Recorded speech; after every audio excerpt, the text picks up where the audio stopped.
Last chapter number 12 disease, different disease के बारे में यहाँ हम रीड करेंगे जो बहुत कॉमन नहीं है बट वैसे ह्यूमन के लिए बहुत ज़्यादा डेंजरस है। ठीक है, first one is bubonic plague. आप देख रहे हो इस पर्सन के फिंगर कितनी ब्लैक हो रही हैं, इसको बबोनिक प्लेग है। Is best known manifestation of bacterial disease plague caused by the bacterium Yersinia pestis. ये होता है यर्सेनिया पेस्टिस, इसका बैक्टीरिया का नाम है जिसकी वजह से प्लेग होता है। It kills about half of the infected patient in 3 to 7 days।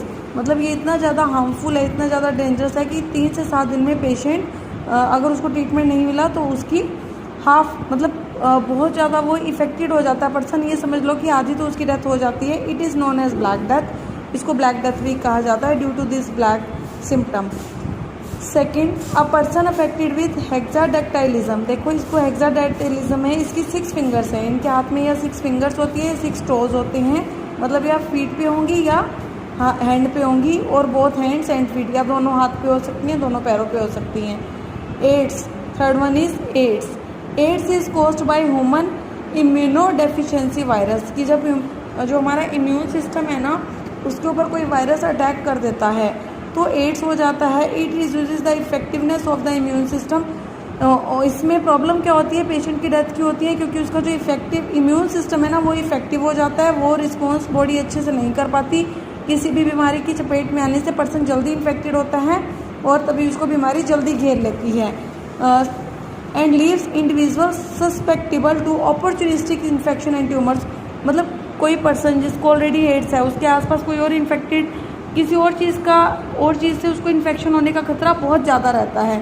और आपको ये भी पता है कि एड्स जो है वो एक दूसरे की सीरिंज का यूज़ करने से सेम, अगर किसी डॉक्टर ने सपोज किसी एड्स वाला इन्फेक्टेड पेशेंट है उसको भी वही सीरिंज यूज़ करी और एक हेल्दी पर्सन को भी यूज़ कर दी तो वो एड्स का जो प्रॉब्लम है वो सेकेंड पर्सन में भी आ जाएगी। ठीक है, तो अब देखो इनमें से करना क्या है, आपको ये सब नहीं लर्न करना। Bubonic plague is caused by, आपको यहाँ से लर्न करना है। देखिए bubonic plague is caused by the bacterium Yersinia pestis, बस आपको यहाँ तक लर्न करना है। और it is known as black death, और ये लाइन लर्न करनी है जहाँ मैंने अंडरलाइन कर दिया, आप अपनी बुक पे अंडरलाइन कर लेना। और ठीक है, और ये हेक्साडेक्टाइलिज्म है, 6 फिंगर्स और 6 टोज। जैसे हम क्वेश्चन पूछेंगे name the disease in which the person है 6 फिंगर्स और 6 टोज ऑन वन और बोथ हैंड्स, तो आपको आंसर लिखना होगा हेक्साडेक्टाइलिज्म। ठीक है, थर्ड में आपको बस इतना लर्न करना है, AIDS is caused by the human immunodeficiency virus, यहाँ तक बस। ठीक है, स्वाइन फ्लू में आपको लर्न करना है, स्वाइन होता है पिग से फैलने वाला flu. Swine flu is an infection by swine influenza virus. आपको इसमें इतना लर्न करना है कि स्वाइन फ्लू किससे होता है, स्वाइन इन्फ्लुएंजा वायरस से होता है। It is mainly known as H1N1, इसका साइंटिफिक नेम है, इसका शॉर्ट नेम है H1N1। देखो इन्फ्लुएंजा या फ्लू एक ही बात है, मतलब फीवर हो जाना। ठीक है, और ये फीवर ह्यूमन में किससे होता है, स्वाइन से। Swine means pig. अस्थमा, देखो ये पंप ले रही है, जिनको अस्थमा होता है उनके लंग्स में एयर पूरी तरह से पास नहीं हो पाती, उनको एयर ब्लॉकेज फील होती है। ठीक है, तो ये जो मेडिसिन है ये डायरेक्ट जाके लंग्स पे असर करती है, जिससे उनके लंग्स में एयर अच्छे से पास होने लगती है और वो खुल के सांस ले पाते हैं।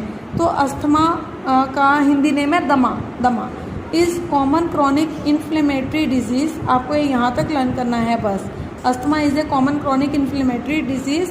और उसके बाद it is caused by a combination of, देखो asthma is caused by a combination of genetic and environment factors.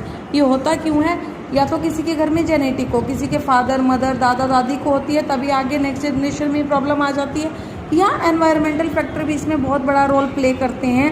जैसे अगर कोई लगातार स्मोक वाले धुएँ वाली जगह पे काम कर रहा है, जहाँ पे रुई होती है, जहाँ फैब्रिक होता है, वो चीज़ें जो पर्सन के लंग्स पे डायरेक्ट इफेक्ट करती हैं।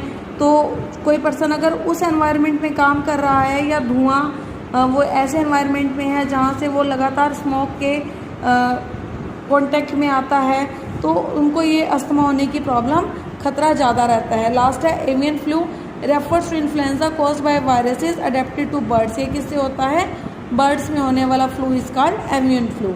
ठीक है, बस आपको ये पढ़ तो लो आप। The strain of influenza virus are adapted to mainly multiply species, दो में be preferential towards a particular host. मतलब किसी एक से दूसरे में बहुत जल्दी फैलता है, बहुत जल्दी मल्टीप्लाई हो जाता है।